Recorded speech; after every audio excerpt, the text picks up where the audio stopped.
सही। आप लोग सिर्फ 5 मिनट ध्यान से सुन लीजिए, मैं जो कहना चाहता हूं। इस वक्त सारी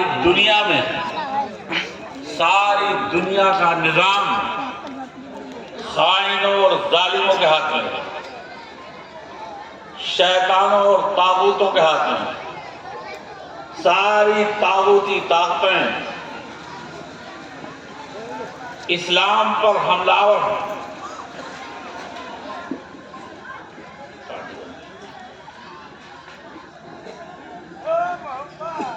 सारा कुफ्र जिस हाल में है, जहां भी है, जिस सूरत में है, सब मुनज़्ज़म होकर के इस्लाम पर इल्गार कर। लेकिन एक बात सुन लीजिए, ये हमला या इल्गार कोई तीरों तफंग और तलवार की नहीं है। इस वक्त नजरियाती जंग चल रही है।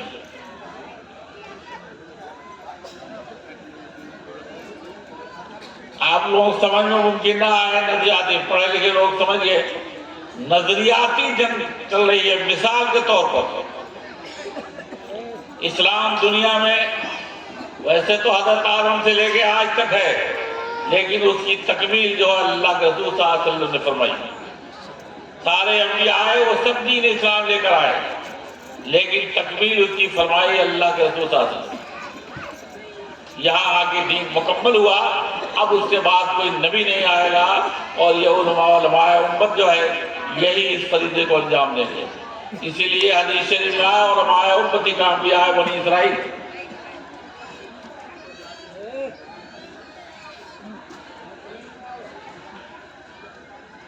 उसके बाद यूरोप से हमेशा, इस्लाम से हमेशा, यूरोप से जो है यहूदियों और नसरानियों से हमेशा इस्लाम के नजरियात से जंग चलती रही। वहां तो पहले तो सलेबी और इस्लाम और सलेबी जंगें होती।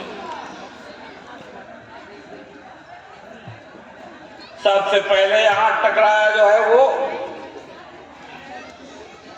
कम्युनिज्म। लेनिन ने कम्युनिज्म का एक निजाम कायम किया जो 70 साल के अंदर उसने क्या किया जानते हैं? मस्जिदें बंद कर दी, मदरसों को डैमेज कर दिया, जहां उलमा मिले उन्हें खत्म कर दिया, और मस्जिदों तक में कहीं मस्जिद नहीं रहने के पूरा रूस, चीन। लेकिन 70 साल के अंदर इसका तिया पहुंचा हो गया और इस्लाम के मानने वालों ने अफगानिस्तान में इसके हथियारों की कब्रिस्तान बनाई। ज्यादा तफसील का मौका नहीं है। वो अपने नजरियात समेत लेनिन तबाह हो गया, इस्लाम से टकरा करके खाक में मिल गया। मुसलमानों ने इस तरह टकराने की वजह से रूस के ताने बाने बिखर गए। 12 मुल्क उसमें से निकले, 12 जमहूरियां, वो सब इस्लामी स्टेट बन गई। 12 मुल्क निकले, उसमें से टूट करके जब अफगानिस्तान से टकराया तो अफगानिस्तान जिहादों ने रूस के ताने बाने बिखेर दिए और उनका कब्रिस्तान बना दिया वहां पहाड़ियों पर अफगानिस्तान। उसके बाद 10-12 जमहूरियां उसमें तो बना। जानते हैं जमहूरियां कौन सी हैं? तारीख पढ़िए, अपनी तारीख से हम नाबलद हैं। मुस्लिम मुजाहिदीन के घोड़ों की टापें जहां पड़ी है वहां आज मुल्क पर एक नक्शा मौजूद है मुसलमानों का। जहां जहां मुजाहिदीन गए हैं एक मुल्क बना हुआ तैयार है अफगानिस्तान। वहां चीन का वो शहर काशगर, अल्लामा इकबाल कहता नहीं कि एक हो मुस्लिम हरम की पासबानी के लिए नील की साहिल से लेकर ताबका के काशगर, दरियाए नील से लेकर चीन की जो है वो काशगर जो सूबा है, सब भी मुसलमानों की अक्सरियत वहां तक मुजाहिदीन पहुंचे। वहां तक जहां जहां पहुंचे वहां जमीन पर एक नक्शे में आज जमीन पर मुल्क मौजूद है। ये 12 जमहूरियां करीब करीब सब इस्लामी रियासतें हैं। तो मैं ये कह रहा था कि इस्लाम से टकराने की वजह से वो पास होकर के खत्म हो गया 70 साल में लेने अपनी सारे नजरियात और सारे फलसफे और सारी टेक्नोलॉजी के साथ दफन हो गया। ऐसे ही इंशाअल्लाह अब टकराव सलेब में और इस्लाम में है तो बहुत पुराना चला रहा सलेब और ईसाइयत की तरफ जो है बहुत पहले से चली आ रही है। एक दौर वो था कि सलाहुद्दीन अय्यूबी ने सारे यूरोप को शिकस्त फांसी और सारी फौजें जो आई थी उनसे उमड़ करके सबको ले आकर के बहरे हैं और पूरा जजीरतुल अरब जो है वो ईसाइयों और यहूदियों से खाली कर दिया। तारीख मौजूद है, आज चले जाओ आप इराक से लेकर शाम तक या जो है वो क्या कहते हैं कि उर्दू से लेकर के क्या नाम है अल्बानिया तो वो क्या कहते हैं मिस्र तक सारे जितने इलाके हैं कहीं भी आपको नजर नहीं आएंगे इल्ला माशाअल्लाह। बड़ी मुश्किल से मुआहदे के तहत लबनान एक मुल्क है जहां जो है वो बड़े मुआहदे के तहत उनको वहां आने की इजाजत दिया था सुल्तान सलाहुद्दीन अय्यूबी ने। मैं वो तारीख नहीं बयान करना चाहता, बहुत लंबी बात है ये, बस सिर्फ एक बात उसमें से जान लीजिए कि हम जैसे नालायक मुसलमान अगर इस्लाम की खिदमत पर आमादा नहीं हुए तो पासवा मिल गए काबे को सनम खाने। चंगेज खान हिलाकू का नाम सुना होगा तुम लोगों ने, जिन्होंने सारे इस्लामी रियासतों को तबाह कर दिया। तारीख इब्न खल्दून ने लिखा कि 1 करोड़ से ज्यादा मुसलमानों का खून बहाया उसने, लेकिन उन्हीं के समूह से मुसलमान हुए और फिर उसी का पोता मुसलमान हुआ और वो सलाहुद्दीन अय्यूबी के तहत जंग में हिस्सा लिया और नतीजा उसका जानते हैं आप, ये सारे अफगानिस्तान से लेकर के चीन से लेकर के वहां तुर्की तक ये सारा इलाका जो है वो 10-15 मुल्कों का सब वही लोग हैं और सब मुसलमान है, 100% मुसलमान। अफगानिस्तान से लेकर के ये सब उन्हीं की औलाद है और सब मुसलमान है, अल्लाह का शुक्र। तो दोस्तों मार्का इस वक्त ये है कि ईसाइयत में और यहूदियत में और कुफ्र में जो है वो आज मार्का है, लेकिन मैं उस तफसील में नहीं जाना चाहता। मैं चाहता हूं कि उस मार्के को लड़ने के लिए आप हथियार मुहैया करिए और वो हथियार जानते हैं वो तीरों तुफंग नहीं है, रिजाले कार ट्रेनिंग की जरूरत है। रिजाले कार कहाँ पैदा होंगे, वो लड़ने वाले उनसे मिलने वाले कहाँ पैदा होंगे। तारीख उठा के देखो सन 1857 की जंग आजादी 7:30 बजे अंग्रेजों के साथ 57,000 वलमा शहीद हुए। तारीख शाहिद है कि देवबंद से लेकर के दिल्ली तक कोई दरख्त नहीं ऐसा शामिल था जिसमें 10-5 लोगों की लाशें नहीं लटक गई। किसी को काले पानी भेज दिया गया जिस्म सड़ गया, किसी को माल्टा भेज दिया गया जो अंधेरी तारीख जहां हवा का भी गुजर गई। जितना जुल्म ज्यादती कर सकते थे इन्होंने किया, तो उसको झेलने के लिए आगे कौन आए जानते हैं?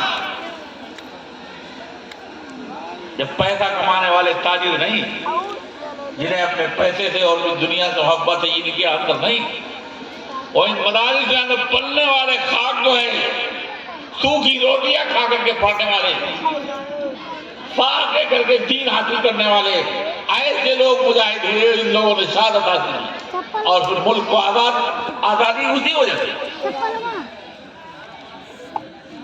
तो ये मदरसे ये आखिरी हिसाब है, ये किला है दीन का।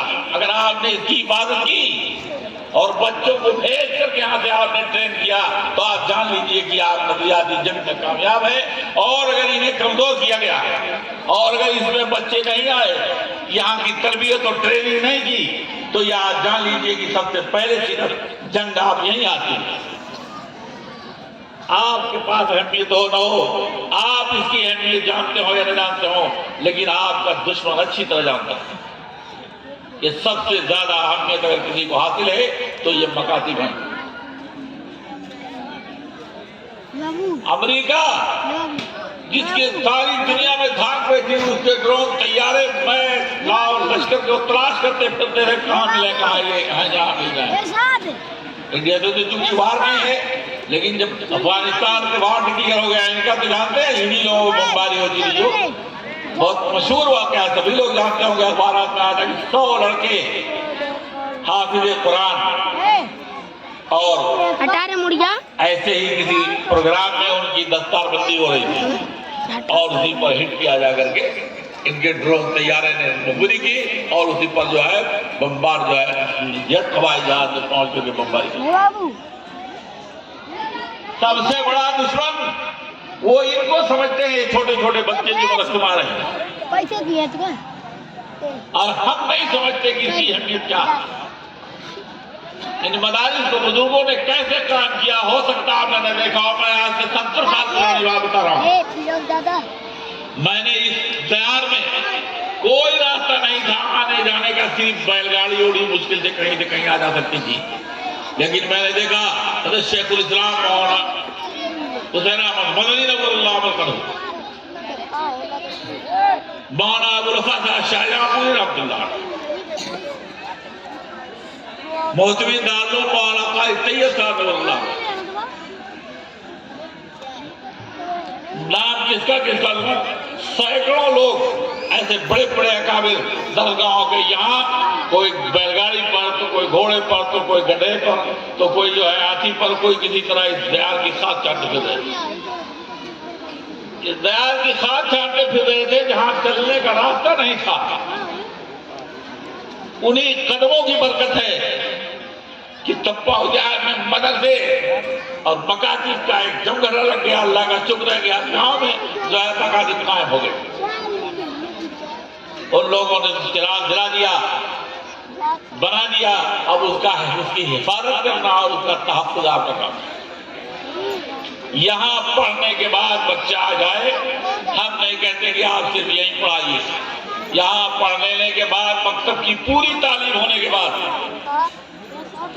आप लड़कों को IAS बनाइए, PCS बनाइए, कोई मना नहीं करता, लेकिन उसको सिर्फ 10वीं 8वीं 12वीं पढ़ा करके चपरासी न बनाइए। उसे पंचर जोड़ने के लिए मत रखिए।